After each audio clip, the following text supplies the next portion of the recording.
dispositivo, mencionan algunos diagnósticos que ya habíamos comentado y recomiendan realizar una colangioresonancia. O sea, ya con esta ecografía podemos descartar todo lo intrahepático, porque recordemos que tuvo dilatación de la vía extrahepática. Eso sí, no podemos descartar el diagnóstico más común, que es la coledocolitiasis. Se le hizo efectivamente una resonancia a este paciente y, como para adelantarnos, se vio una coledocolitiasis. Se vio esto. Esto es una secuencia T1 con contraste. Muestra este realce, que sería un proceso inflamatorio focal del proceso uncinado del páncreas, que implicaría una compresión de la vía biliar, como pueden ver acá. Podemos ver dilatación de toda la vía biliar a nivel proximal, con estas imágenes tortuosas, rosariadas de la vía biliar. Esto es una T2 coronal, en que vemos la dilatación del colédoco acá, hasta 14 milímetros la describen. Considerando que lo normal es 4, la verdad estaba súper, súper dilatada.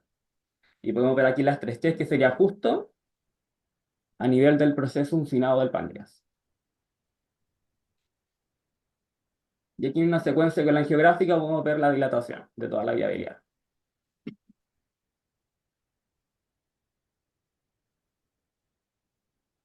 Y el informe, hallazgos compatibles con una pancreatitis focal a nivel del proceso uncinado, la cual determina dilatación de la vía biliar intra y extrahepática.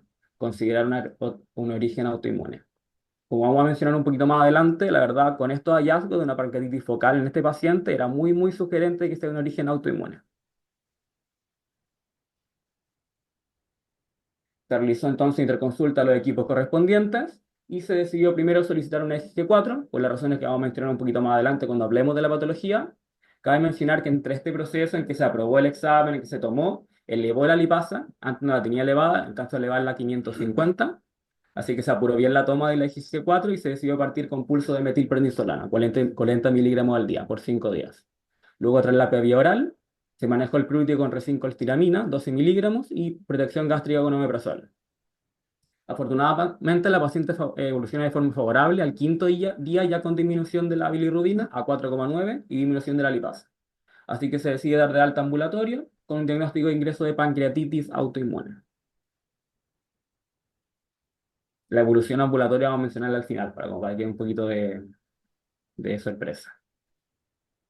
El segundo caso clínico, MA, muy parecido al anterior, paciente de 12 años, ahora sin ningún antecedente, también cuadro de 2 semanas de ictericia de piel y mucosas, prurito, colia, sin fiebre, diarrea, vómito o dolor abdominal.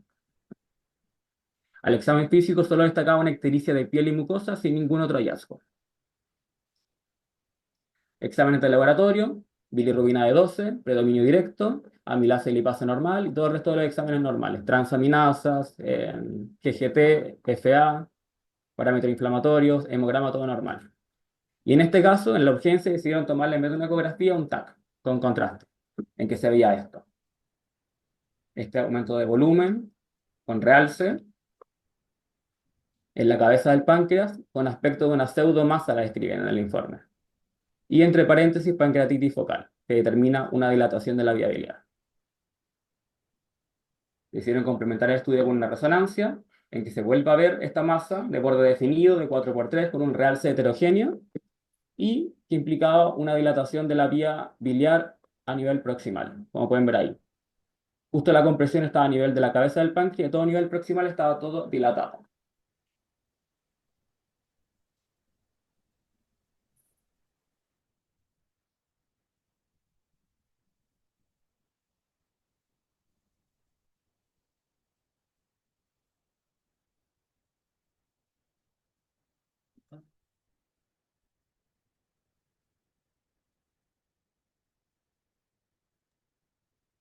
¿Todo bien, doctor? ¿No se la escucha?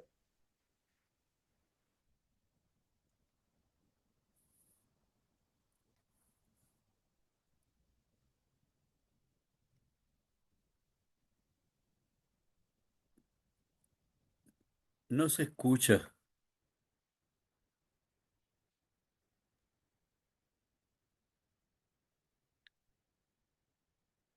Parece que tenemos un problema. Denme un segundo para poder resolverlo.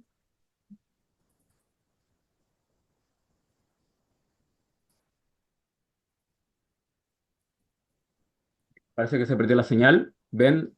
Ahora Ahora sí, ya, súper. pero nos quedamos perdidos al final de la imagen anterior. Ya.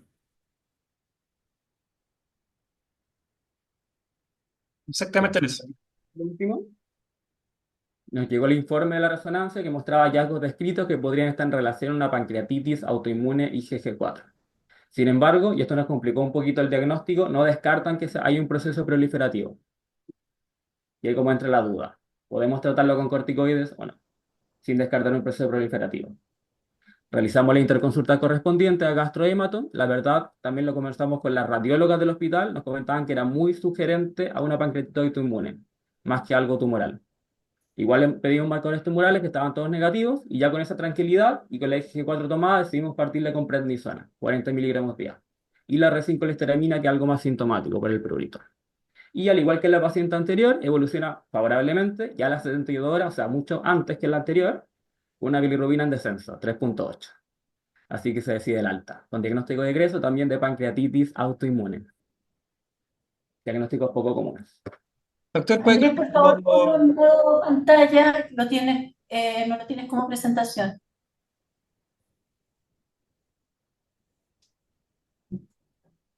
Andrés, yo sé de que conozco al paciente, pero yo creo que es bueno que antes contaste un poco el TAC de la urgencia y de ahí te saltaste a la resonancia y quedamos ahí de importante porque llegó como un tumor, entonces a lo mejor debería mostrar esas imágenes o contar.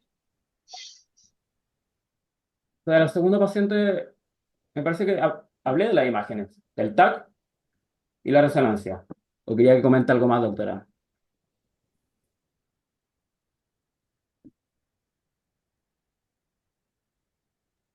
Bueno, si el resto escuchó bien, yo no escuché. Sí, que el TAC mostraba entonces este pseudomasa, que podría corresponder a una pancreatitis focal, pero que no descartaban en el fondo que sea algo tumoral. La resonancia, que tenía esta pseudomasa, de bordes definidos 4x3 con un realce heterogéneo, y dilatación de la vía biliar a nivel proximal. Si es que no se escucha, lo repito.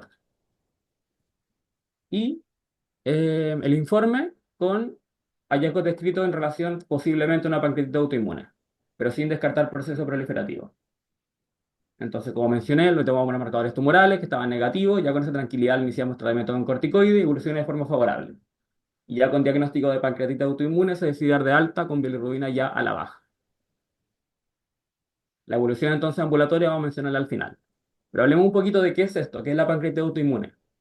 En general, la definimos como un subtipo de pancreatitis crónica caracterizada por cambios parenquimatosos, que pueden ser la histología o la imagen, asociado, y esto es súper importante, a una respuesta dramática a corticoides.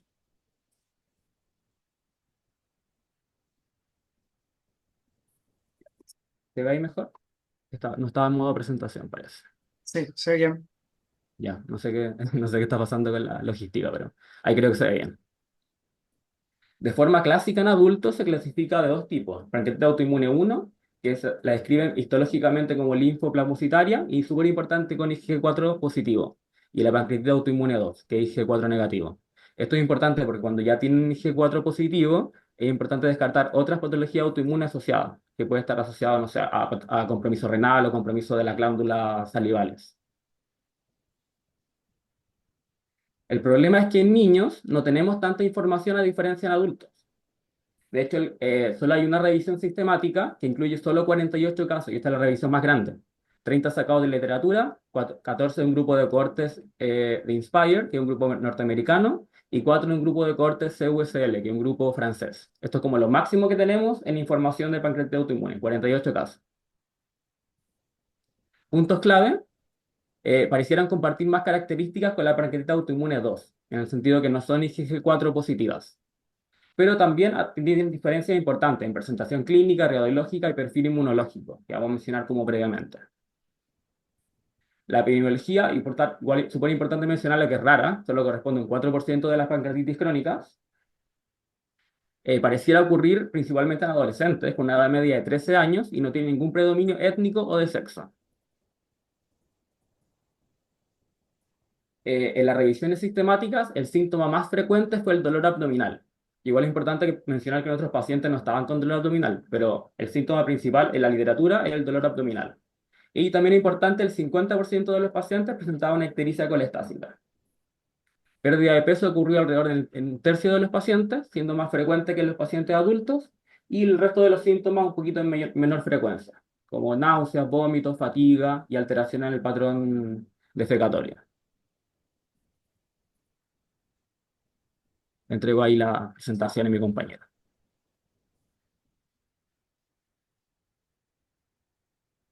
Hola, buenos días. Agradeciéndole la ponencia a mi compañero Andrés, voy a continuar con la exposición. Vamos a hablar ahora de los exámenes de laboratorio, cómo se van a encontrar en la pancreatitis autoinmune, hablando primeramente de las enzimas pancreáticas. En esta cohorte de la cual se basó esta presentación, ¿no? Esta cohorte de Cheers, de estos 42 pacientes, tenemos que solamente en la mitad de los pacientes se elevaron las enzimas pancreáticas, ¿no? Usualmente la milasa en 1,7 de su valor normal y la lipasa 4 veces de su valor normal. Como pudimos ver en los casos que Andrés presentó, la elevación, si bien hubo elevación de enzimas pancreáticas, estas no fueron muy elevadas. Con respecto a la serología, solo un 22% de los pacientes tuvo una IgG4 elevada, por lo tanto, como vamos a ver más adelante, no es categórico o no es tan útil en niños para diagnosticar una pancreatitis autoinmune. En un 29% encontramos anticuerpos antinucleares positivos, o sea, los ANAs. El ANCA estuvo elevado de forma variable, de un 14 al 50%. También se realizaron, y cabe destacar que no se hizo en todos los pacientes, otros anticuerpos como los anti-LKM, factor reumatoideo, los anticuerpos asociados a enfermedades Sjögren, anti-DNA y ASCA, que en este caso estuvieron negativos. Con respecto a los otros reactantes de fase aguda más clásicos como la PCR, la procalcitonina y la VHS, si bien se suelen pedir, cabe destacar que no es una herramienta esencial para el diagnóstico de la pancreatitis autoinmune, ya que, por ejemplo, la PCR, sin embargo, puede ser útil en ciertos casos dependiendo del contexto. Por ejemplo, como la pancreatitis autoinmune es una pancreatitis crónica, y suele ser focal o más difusa, no suele elevar la PCR como lo puede hacer una pancreatitis aguda más clásica. Por lo tanto, la PCR suele estar ligeramente elevada o puede estar normal, como es el caso de los dos casos que presentó Andrés.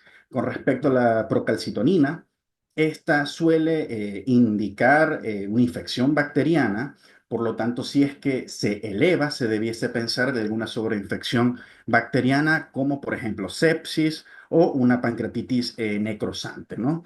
Y la VHS, bueno, también es bastante sensible, pero poco específica, por lo tanto no nos puede ayudar en el diagnóstico diferencial de pancreatitis autoinmune y otras enfermedades inflamatorias sistémicas. Con respecto a los hallazgos en imagen, el primer abordaje siempre es la ecografía, es lo de primera línea, donde podemos encontrar un parénquima pancreático hipoecoico, ¿ok? También podemos presentar esta inflamación focal o pseudomasa, que es visible en ambas proyecciones de la ecografía, y vamos a encontrar también una dilatación del conducto pancreático en ausencia de coledocolitiasis. Por lo tanto, nos los van a informar como una dilatación del conducto pancreático, pero sin que se pueda ver o visualizar una obstrucción. Cualquiera de estas alteraciones o estos hallazgos en la ecografía nos va a obligar a ampliar el estudio con una resonancia pancreática o colangioresonancia.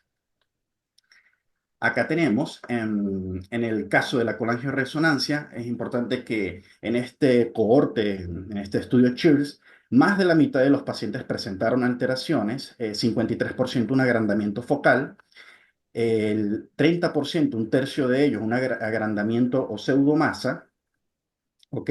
Y 16% de ellos presentaron el signo del halo, del halo. El signo del halo es un realce con el contraste periférico del parénquima pancreático, que bueno, que no se puede visualizar mucho, pero sería como por acá. También con respecto a las alteraciones de las vías biliares, son bastante importantes, más en la mitad de los pacientes con pancreatitis autoinmune, vamos a ver una irregularidad del conducto pancreático en más de 64% de los pacientes, Vamos a ver también un estrechamiento del conducto biliar en un 50% y vamos a ver también una dilatación de la vía biliar proximal.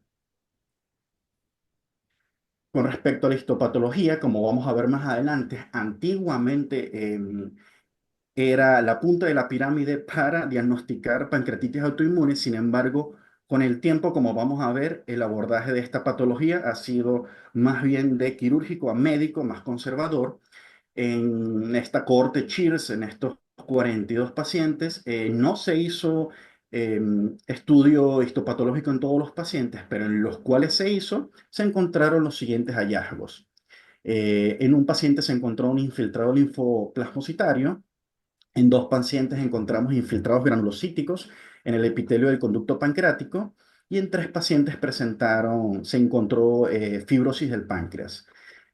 Solo un paciente presentó plasmocitos IgG4, que en este paciente tenía los anticuerpos IgG4 positivos, pero entró dentro de estos 22% de los pacientes positivos para IgG4. Es importante destacar que también puede haber afectación a otros órganos. Usualmente se puede encontrar relación con una enfermedad relacionada o sistémica, multisistémica relacionada con la IgG4, que fue poco común. Que esto es muy característico de la pancreatitis autoinmune tipo 1 en adultos. También se consiguieron otras enfermedades inflamatorias, destacando la colitis ulcerosa, que de hecho estuvo presente en más de un 30% de los pacientes, siguiendo de la enfermedad de Crohn. Y también se encontraron otras patologías autoinmunes como la glomerulonefritis y la anemia hemolítica, aunque con menor frecuencia que las enfermedades inflamatorias intestinales. Y esto es importante y nos hace recordar pues el potencial sistémico que podría tener la pancreatitis autoinmune. Entonces, podemos hablar finalmente de los criterios diagnósticos. Tenemos la histología pancreática, que cada vez se está haciendo menos. Tenemos los hallazgos en imagen, que son sumamente importantes y sugerentes. La serología, como vimos, no suele ser tan útil en niños, sobre todo que la IgG4 no va a estar elevada en menos de un cuarto de los niños estudiados con pancreatitis autoinmune. Como vimos, el ANA y el ANCA sí que pueden estar un poco elevados. Hablamos ya de la afectación a otros órganos, por ejemplo, un paciente con sospecha de pancreatitis autoinmune, pero que está cruzando concomitantemente con una colitis ulcerosa, podría respaldar el diagnóstico de pancreatitis autoinmune. Y algo muy importante que vamos a ver más adelante también es la respuesta positiva a los corticosteroides, que es un patrón también que se usa tanto para el diagnóstico como para evaluar la remisión de los síntomas de la pancreatitis autoinmune. Así como habíamos comentado, en antigüedad, en antaño, se solía hacer cirugía, un abordaje quirúrgico de la pancreatitis autoinmune, tanto para una pancreectomía parcial por esta tumoración, como vamos a ver más adelante, esto es una enfermedad imitadora de tumores, como intervenciones endoscópicas. Antiguamente también se instalaban, a través del procedimiento de la CEPRE, se instalaban stents en la luz, o sea, en el conducto biliar pancreático. Actualmente esto se ha reemplazado por una conducta más conservadora, teniendo en la punta del tratamiento los corticosteroides, que en este caso, en esta cohorte que estuvimos estudiando, ¿no? Que estamos presentando, se usó en más del 50% de los pacientes. Y también cabe recalcar que hay un pequeño porcentaje, bueno, no tan pequeño, de 11 al 28% de pacientes con pancreatitis autoinmune que no requirió tratamiento con corticosteroides y que de igual manera presentaron mejoría clínica en el tiempo. Así bien el tratamiento con corticosteroides, se sabe que hay una terapia de inducción y después una terapia de mantenimiento y después de suspensión. En la cohorte usualmente se usaron dosis variables, ¿no? De 1 a 1.5 kilogramos día de prednisona con un máximo de 60 miligramos diario. Esto por vía oral durante 15 a 50 días en adolescente y posteriormente se fue realizando una reducción progresiva.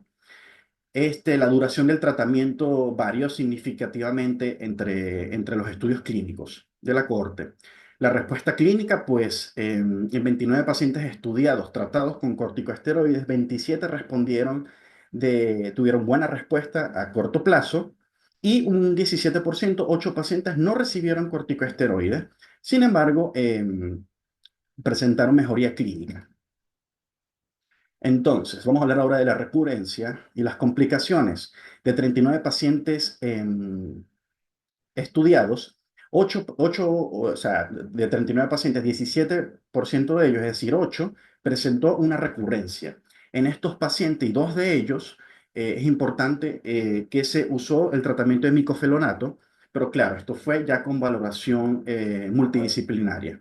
Un 16% de los casos llegó a presentar una insuficiencia exocrina, requiriendo terapia de reemplazo enzimático pancreático, y un 11%, es decir, 3 de 27 casos, desarrollaron a la larga diabetes mellitus necesitando terapia con insulina. Con respecto al seguimiento que se le hizo a estos pacientes, durante la inducción, el seguimiento fue de una mediana de 21 meses, después se siguió por 33 meses con seguimiento cuando había finalizado el tratamiento con corticosteroides y se vio pues lo que ya habíamos mencionado en la diapositiva anterior, que un 16% presentó una insuficiencia exocrina requiriendo terapia de reemplazo enzimático, un 11% diabetes mellitus dependiente de insulina, y un 61% presentó atrofia pancreática en seguimiento. Se dictaminó con el estudio de imagen control. Entre los diagnósticos diferenciales, sabemos que esta es una patología que es imitadora de tumores, por lo tanto, entre los diagnósticos diferenciales, que bien lo habló Andrés al principio, encontramos los tumores malignos como el pancreatoblastoma o neoplasias epiteliales pseudopapilares sólidas y el linfoma pancreático, que es otra causa bastante rara de agrandamiento focal del páncreas. Y es importante, y la verdad es que la imagen nos va a orientar a que es pancreatitis autoinmune por estas características que vimos anteriormente, que nos ayudan bastante a diferenciar. En la antigüedad no se sabía, por lo tanto se abordaba de manera quirúrgica. Importante las diferencias entre la pancreatitis autoinmune en adultos y en niños, pues que la presentación clínica es distinta. En los niños pueden presentar dolor abdominal, aunque en los casos que presentó Andrés al principio, la verdad es que en el primer caso no tenía dolor abdominal y en el segundo caso muy poco dolor abdominal. Se puede encontrar pérdida de peso, fatiga y con mayor frecuencia que los adultos, en niños se puede presentar ictericia sin dolor, que fue el caso de las 2 pacientes que presentamos. También pueden haber hallazgos de imágenes diferentes. La inflamación focal del páncreas es más común que la difusa, a diferencia de los adultos, que es más predominante este signo del halo que les comenté anteriormente. Y los niños tienen un perfil inmunológico único, y solo el 22 de los pacientes pediátricos presentaron una elevación de la IgG4 versus el 65% de los pacientes con pancreatitis aguda autoinmune tipo 1 y el 25% de pancreatitis autoinmune tipo 2, o sea que es más predominante, es más categórico para el diagnóstico de la pancreatitis autoinmune en adultos. Con respecto, y bueno, ya como para ir finalizando, tenemos cómo continuaron los casos. En el caso de MI, el caso 1, tuvo un control ambulatorio a las 4 semanas posterior al inicio de corticosteroides, con resolución total de la ictericia. Con respecto a los exámenes control, ya tenía una bilirrubina total de 0,8, con enzimas pancreáticas normales, una IgG4 que se hizo de manera ambulatoria de 46,9, que ojo, que el corte es hasta 148, por lo tanto estaba normal, y una serología negativa de ANA, ANCA y ASCA. El plan con esta paciente fue mantener prednisona hasta cumplir 6 semanas y un control radiológico, o en este caso con una resonancia control a las 6 semanas. Y el segundo caso también tuvo un control ambulatorio a las 4 semanas posterior al inicio de corticosteroides y también la paciente presentó resolución, remisión total de la ictericia. Sus exámenes control salieron bien, la bilirrubina total ligeramente elevada, 1,3, pero con respecto a cómo vino mucho mejor. Las enzimas pancreáticas normales, la IgG4 que se hizo también salió para un corte de su edad normal y la serología negativa. El plan con ella fue el descenso progresivo de la prednisona y pendiente obviamente también el control radiológico en el tiempo con una resonancia. En conclusión, podemos hablar que la pancreatitis autoinmune, si bien es un cuadro que puede ser infrecuente, a nosotros nos ha sorprendido cuando en un mes tuvimos 2 casos, es un cuadro clínico que es específico, que hay que buscarlo, sabiendo que hay características distintivas y que es importante hacer el diagnóstico diferencial. El diagnóstico, no hay una escala aún, no hay un consenso actualmente o un puntaje para diagnosticar pancreatitis autoinmune, pero basándonos en los hallazgos en imágenes, en paraclínicos, en clínica, se puede hacer el diagnóstico. Algo sumamente importante recordar es la buena respuesta clínica a corticosteroides que puede ser a corto plazo. En conclusión, podemos decir que esta es una enfermedad que es muy importante conocerla, diagnosticarla, ya que es la única pancreatitis crónica que tiene un tratamiento dirigido en niños, por lo menos y en adultos también, pero en este caso nos puede evitar nos puede evitar complicaciones a largo plazo. Por lo tanto, es sumamente importante su diagnóstico para su tratamiento precoz. Eso ha sido todo. Sí, quería mencionar también algo muy importante, que históricamente estamos viendo un aumento en general de la autoinmunidad en niños y bueno, en todos los pacientes en general, adultos, adolescentes. Casos que antes eran raros, lo estamos viendo mucho más común y ahora nos coincidió que casi en un mismo mes dos pancreatitis autoinmunes, o sea, ya por motivos que todavía están en estudio, pero la autoinmunidad en la edad pediátrica está aumentando harto, así que tenemos que considerar todos estos diagnósticos con un poquito más de frecuencia. Eso es a términos grandes como lo importante de la presentación. No sé si tienen algún comentario o pregunta que realizar. Muchas gracias por su presentación. La doctora Roxana Faún tenía una pregunta y luego... Sí, primero felicitar a Andrés y Álvaro, excelente presentación. Qué bueno que presentaron estos dos casos, además que son de la subespecialidad. En el segundo caso yo la controlé este lunes y tiene un anticuerpo antinuclear positivo, uno en 80, un EPO, y tiene una elastasa fecal súper baja, como de 25. O sea, tuve que dejarle además enzimas pancreáticas. Eh, es curioso, tan rápido, eh, pero ella llevaba un mes cuando, bueno, ustedes saben que siempre van cambiando la historia, entonces ya más tranquila, tenía un mes de evolucionante que básicamente era náusea, inapetencia, decaimiento y había bajado de peso. Era una niña muy buena para comer, que de hecho hasta ahora está recuperando peso, pero se había bajado de peso, ¿ya?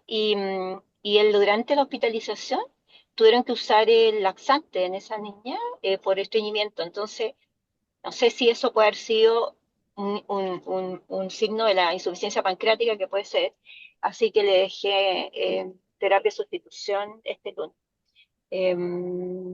Eso que en general el tratamiento es con corticoide y cuando recidivan es nuevamente se usa corticoide porque normalmente estos niños están efectivamente hasta máximo 6 o incluso 3 meses el primer, como va descendiendo. La segunda vez se usa corticoide, pero se le deja más tiempo, a veces hasta 6 meses o un año. Y después ahí existen otras estrategias como inmunomoduladores e incluso biológicos. Eso, ¿ya? Y el segundo caso, sobre todo el que yo era muy interesante porque llegó como un tumor efectivamente y se hicieron marcadores tumorales. También grabar, ¿cierto? Que a pesar de ser pancreatitis autoinmune, el 40 hasta el 67% tienen amilasa y lipasas normales, que puede ser porque debuten así o bien porque son cuadros subagudos, entonces en el fondo uno lo agarra cuando ya están bajando la ansiedad. Eso. Doctora, muchas gracias por los comentarios. Quería, con respecto al tema de la elastasa, la verdad lo revisamos, pero igual no queríamos saber su opinión porque la elastasa se tomó en el momento peak, un día o previo o un día posterior, me parece, al inicio de los corticoides, cuando estaba con la colestasia en el fondo, en el peak. En este paciente que estaba con una colestasia, que está con una obstrucción de vía biliar, esta elastasa baja podría más significar no una obstrucción de vía biliar más que una insuficiencia pancreática, porque El si no tiempo lo está, dirá, porque yo tengo que hacerle de nuevo las tasas fecal, tengo que claro, hacerle de control. Y ustedes saben que aunque esté con enzimas pancreáticas, la elastasa no se va a modificar, porque lo que se le está aportando no es elastasa. Así es claro, que el tiempo lo dirá. tiempo lo dirá. Esperemos que sea eso, que haya sido la obstrucción, la falta de bilis que estaba liberando más que una insuficiencia exocrina. Pero ahí va a seguir en control. Muchas gracias, doctora. Tenemos otra pregunta del chat de Babati, no sé qué, por favor. Sí, soy Nelson Vargas, lo que pasa es que aquí en la familia por cariño me dicen Babati y le pusieron ese nombre a mi computador. Miren, cuando uno revisa casuísticas en investigación, y aquí básicamente lo que aportó la información fue una revisión de casuística, uno confía mucho en los porcentajes, pero cuando la cifra total es baja, y en este caso la cifra total entiendo que eran 42 casos, una variación de un caso te hace variar el porcentaje en un 2%. Entonces los porcentajes dejan de ser confiables. Así que yo creo que aquí la conclusión más importante es que ojalá se pudiera reunir casuísticas más grandes para poder conocer mejor el cuadro, porque 42 casos dan porcentajes inestables. Entonces esto es importante cuando uno revisa casuísticas. Ese era mi comentario. Claro, Doc. Y considerando que son pocos casos, el nivel de heterogeneidad de cada de los cuadros, como que ya solo como comentaba un caso, no altera mucho la clínica y el porcentaje de todo. Así que efectivamente necesitamos publicar más casos de esto. Y bueno, en estos casos sería bueno publicarlo quizás a futuro. Muchas gracias. Del chat tenemos otra pregunta. El doctor Tomás Gaete nos dice que el primer caso mencionaron el uso de metilprednisolona. Dice, ¿alguna dosis recomendada o es viable solo usar prednisona para su manejo? Sí. A ver la diapositiva. No, me perdí. Ah, al principio. Sí. Acá. Sí, la verdad, por el peso de la paciente, que si no me equivoco pesaba 50 o 60 kilos, utilizamos la dosis como máxima recomendada, que era entre 40 a 60 miligramos día. Sí, en efecto, debo agregar que estos pacientes en hospitalización se hizo esta terapia de inducción de corticosteroides con metilprednisolona, pero a su alta ya se traslapó a vía oral. Pero en efecto, en estos pacientes se usó metilprednisolona. Las dosis, la verdad es que esto fue conjuntamente con gastroenterología con respecto. Sí. 1 miligramo kilo es como lo estándar, pero como máximo entre 40 a 60. Eso es como lo que conversamos con el equipo. Entre 1 y 1,5 miligramos, y si se usa metilprednisolona, prednisona, depende del estado del paciente. Si estamos con un paciente hospitalizado que está con mucho dolor, que está con vómito, que está con mala ingesta oral, esa es una razón para partir con metilprednisolona y después pasar a prednisona en dosis equivalente. Pero si la paciente está bien, y a veces puede ser incluso ambulatorio que se hace el diagnóstico, que no requiere hospitalización, se puede partir con prednisona en las mismas dosis, entre 1 y 1,5 miligramos kilo peso día, con un tope entre 40 y 60. Gracias, doctora. Gracias, doctor, por su respuesta. La doctora Sepúlveda también tiene una pregunta que hacer.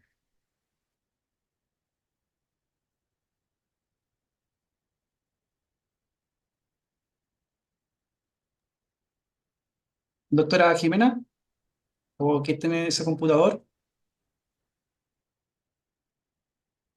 Porque es mejor que le escriba, doctora, porque el micrófono nos los trajimos nosotros para acá.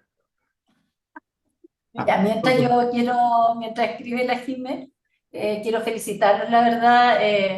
Son casos bien interesantes que también concuerdo con ustedes de Jimé, de publicarlos después.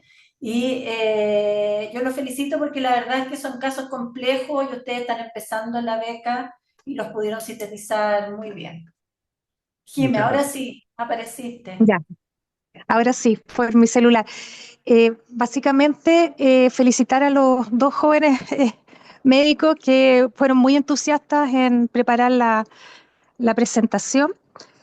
Eh, y lo otro es acentuar también la participación de los médicos radiólogos, porque en menos de 2 semanas tuvimos estos dos casos y habíamos tenido antes un caso de un tumor pancreático Entonces la doctora Norambuena y la doctora Pío vieron estas imágenes que eran del otro hospital y con mucha generosidad, digamos, nos enseñaron y nos ayudaron y con su experiencia a ver las características de esta pseudomasa y fueron bien certeras, digamos, en ir descartando las otras causas y orientarnos hacia la etiología autoinmune y junto con el equipo de gastro proponer la prueba terapéutica de corticoide y así poder hacer un tratamiento y hasta el momento con un final feliz, digamos, de la evolución.